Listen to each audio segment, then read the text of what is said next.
young guns won't get this, but there was a time when new Star Wars was hard to come by. In between the original and prequel trilogies, fans had to rely on expanded universe materials, usually in the form of novels or comic books. The former were notoriously hit or miss. Star Wars is a franchise that's tailor-made for the big screen, with awe-inspiring visuals and a classic story structure, but strip the spectacle down to 12-point text on a piece of paper and it can easily lose its mystique. And believe you me, when it comes to Star Wars novels, there's plenty of lowlights. Whether you're talking about the awful evil clones subplot with characters like Luke Skywalker, the comically over-the-top villain Durga the Hutt from the novel Darksaber, the alliance by marriage nonsense in the courtship of Princess Leia, or that time that Luke falls in love with a Force ghost that decides to possess the dead body of his apprentice. Seriously, look it up. Star Wars novels have had some of the zaniest and often absurdly out-of-character moments in the franchise, but one novel stands above all others. A novel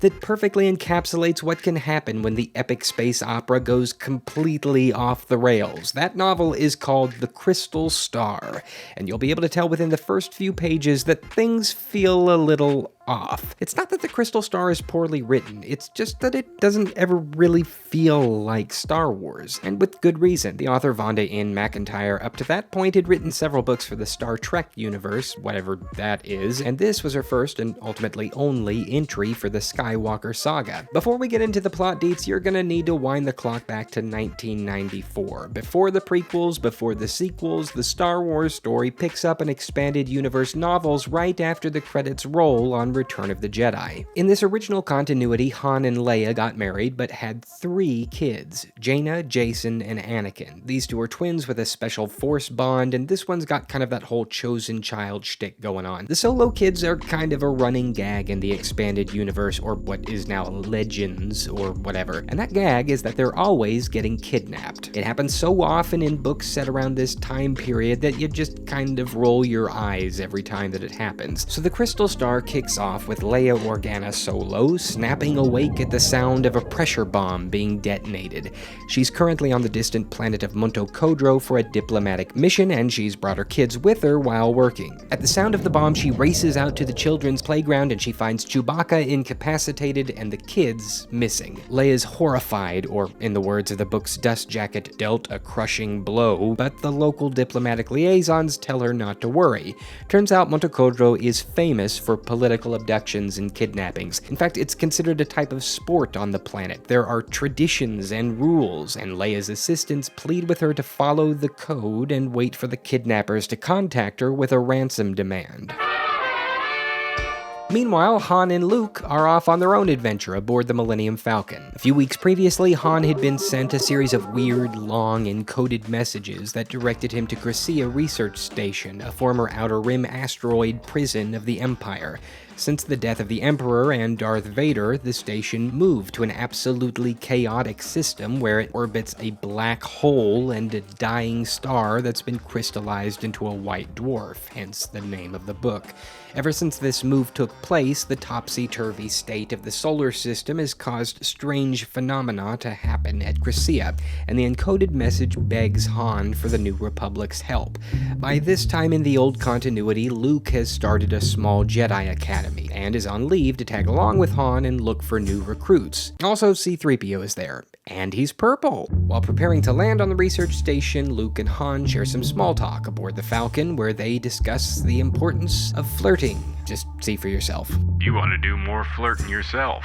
If I might be of service, Master Luke, I have an extensive library of love poetry at your disposal in several languages suitable for the human tongue, as well as etiquette, medical information, and I don't have time for flirtations or love poetry, not now. Yeah, so generally speaking, this is not how most brothers-in-law actually talk to each other. I don't have time for flirtations or love poetry, not now. What? So Han and Luke touch down on the station, which actually is more like a big bazaar than anything. In fact, it's large enough to host a number of luxurious hotels, including a place called Crater Lodge, which has several artificial pools and streams to simulate a terrestrial climate. Han decides to book a room by taking out a line of credit, because when you're a space hopper, that's the first thing you do when you get to a new planet, homie. Before long, they realize something is amiss. Han's contact has yet to reveal himself, and Luke can't sense any Force users, and he's finding it difficult to use his own abilities to do so. Meanwhile, the Solo kids find themselves waking up in a dark and dank metal room. There's a creepy old dude in a white robe named Hethrier, claiming to be their Holdfather. He spins them some tale about how their parents, Chewie, and their Uncle Luke died in an earthquake. He's gonna be their daddy now. Now the twins immediately know that something's up because Luke and Han were gone on a mission. They weren't even on the planet, but they figure out that it's best to just play dumb. Anakin's a little baby, so he says pretty much nothing. We find out fairly quickly that Hethrier is a dark Jedi, and he's using a dominate mind Force power to slowly gaslight the kids into a Star Wars version of Stockholm Syndrome. Hethrier's assistant is this young guy named Tigris, who he tasks with taking care of the baby Anakin, who is set to be purified, whatever that means, while Hethrier directs Jaina and Jason to be taken elsewhere. Leia wakes up again at the sound of R2-D2 alerting her. She slips out of her temporary residence and heads to a sleek little ship called the Alderaan that she's stowed away and registered under a fake name in case of emergency. Once inside, R2 shows her a recently deleted record from the local spaceport. It turns out the ship that took her kids actually left a trail, but the local leaders conveniently hid this from her, afraid that she would pursue the kidnappers and attempt to interrupt the traditional abduction rituals of the planet, putting the kids at more risk. Our little buddy R2 was keeping watch over all local transit systems as a security measure. He decided to save a copy of this spaceport record before they deleted it. Incensed, Leia fires up the Alderaan, plots a course, and takes off after the kidnappers. Also, Chewie's there. Back on the research station, Han's heading back to the hotel after a day of chillin' and gambling, and he walks in to find an exhausted Luke sitting in a chair, flicking his lightsaber on and off. Luke's got a weird case of the stomach flu or something, and he's unable to focus clearly. About that time, Han's contact finally shows up. Turns out it's not a dude at all, but an old flame of his named... Oh, wait a minute, hang on. Turns out it's an old flame of his named Zavarie. Details are sparse, but we get the picture fairly quickly that these two were in love for a time, but several years have passed since a big falling out. Zavarie hopes Han will be able to make sense of what's happening on the station, and she takes the two men to the center of the problem. The Solo kids are put in a weird training facility for Dark Jedi. They know Hethrier's trying to brainwash them, but there's really no escape. Why? Because lurking around outside of the training grounds is a large dragon. As in... well, yeah, it's a literal dragon that's meant to keep any of the trainees from leaving. While living in the facility, they meet all kinds of characters, including a weird centaur kid. He's literally called a centaur, I'm not making that up. Long story short, Hethrier is using the facility to build an army of Dark Jedi so that he can recast himself as the new Emperor and conquer the galaxy. What's more, he's got an alliance brewing with someone named Waru, who claims to be able to give Hethrier unlimited power in his quest for domination. Hethrier loads up on a ship with Anakin and sets off toward Waru. Leia manages to follow the trail of the kidnappers and finds a large slave ship floating out in the middle of space. She decides it's best to hide her identity for the time being, so she pretends to be a bounty hunter in search of the missing children. She dons her very best disguise and adopts an incredibly covert alias, Lalilla.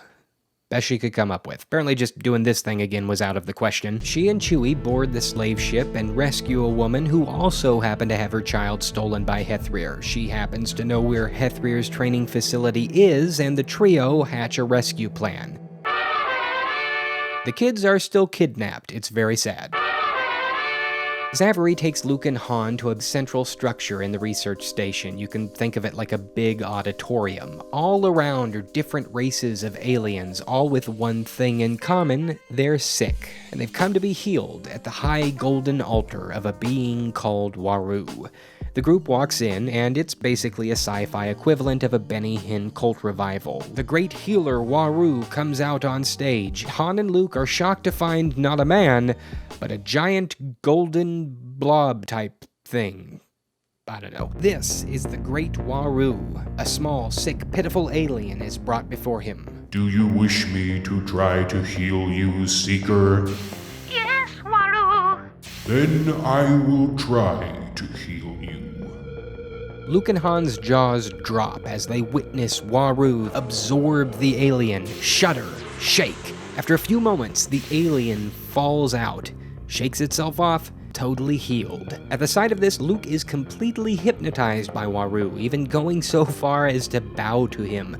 Han thinks it's all a religious scam. He does have his doubts though. For instance, Waru refuses to accept money. Plus, when attempting to heal a few other aliens, he fails, and they die instantly. After viewing the ceremony, Luke is transfixed, believing Waru to be some kind of Force user, and he immediately sets about trying to recruit him for the New Republic. Han and Zavri, on the other hand, get nothing but weird vibes from this blob of floating jelly, and they start planning a way to leave the station. Jaina and Jason escape the facility by riding on the back of the mythical dragon. As you can imagine, it reads more like Harry Potter than Star Wars, but seeing as how Harry Potter was published 3 years later than this, Vonda and McIntyre avoids the copy strike. Layla, and the slave lady, who turns out to be Tigress's mom, arrive on the scene and they pick the kids up. Also, Chewie is there. We find out that Hethreer plans to give baby Anakin to the great Waru to absorb in one of his cult rituals, and that's a really bad thing. Also, Waru is from a different dimension, as in a parallel universe. That's a thing in this book. This was canon when it was published. If you were a Star Wars nerd, you just had to accept it. So back at the research station, Han comes home from a bad day of gambling, jumps into and literally pouts on his bed like a small child, and then a crazed Luke walks in and accuses him of having an affair with Zavri. The angst increases. It's over 9,000! What, 9,000? Tension is high. It looks like our heroes are about to kill each other, and none of it makes sense. These two have been through an intergalactic war together. They're grown men. Why are they behaving like this? Well, it turns out that the answer rests at the heart of the crystal star. The dying white dwarf and black hole that the research station is orbiting around is continually firing off all kinds of weird radiation that affects Force users, and I'm gonna assume hardened generals as well. These side effects are causing people to lose their mind, and it's only helping to bring more and more sick people to Waru's cult, and in return causing him to gain more and more power. 150 pages later. Eventually, Leia and the kids find their way onto the station. Hethreer shows up with Anakin, and in a climactic battle, Luke, Leia, and Han all jump inside of Waru, and we read through an entire chapter of them swimming through golden goop to try and rescue the baby while coming to blows with Hethreer. I'm not going to spoil all the nitty-gritty details because I think spoilers from a 24-year-old book are totally whack, but Whoa, this book is 24 years old. this book is older than most of my audience. I feel ancient, but not as ancient as the great Waru. Although, I too am from another dimension. The real one. Or am I? maybe this entire book exists in another dimension. It would certainly explain all the out-of-character moments, and the fact that this book includes Werewolves. and centaurs, and dragons, and castles, and Ian McKellen. Actually, no, not that last one. Sorry.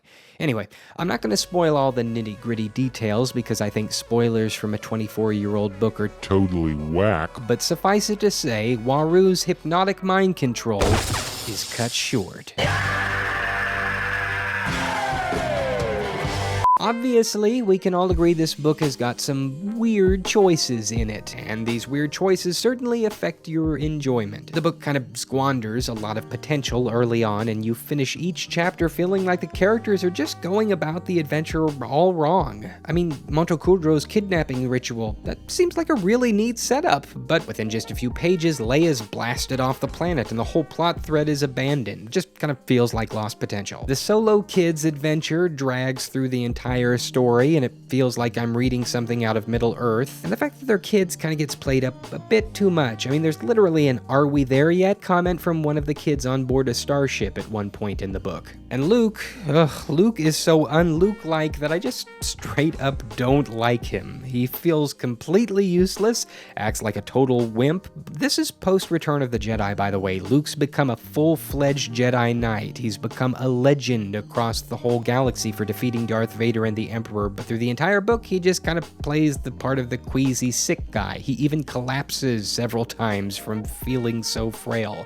I mean, the book cover sets him up to look intimidating, but once you actually crack it open, he's anything but. I'm so sick and tired of reading people's complaints about Luke in The Last Jedi. If you think he doesn't seem like Luke in that film, just try reading this thing. For over 5 months, I've had to hear from a bunch of kids who've never known what it's like to not have a Star Wars every 5 years jabber on about how The Last Jedi is the worst period ever, period. Oh, really? Really? Oh, you think that Holdo's secret plan in the movie didn't make sense? Try making sense out of a book that has an interdimensional Star Trek blob trying to create a rift in the universe from something called Anti-Force. Huh? What's that? You thought that the Canto Bright Casino side plot was pointless and didn't really make sense time-wise? Imagine spending a third of a book reading about Jaina and Jason Solo being initiated into an army, going through a military academy, gaining friends along the way, losing friends along the way, climbing the ranks, discovering a dragon, befriending the dragon, breaking the entire facility of kids out and escaping by riding the back of now befriended dragon, going through a foot chase in a mysterious dark forest, and finally getting away, only to discover that they could have just stayed at the facility and waited for their mommy to show up and rescue them.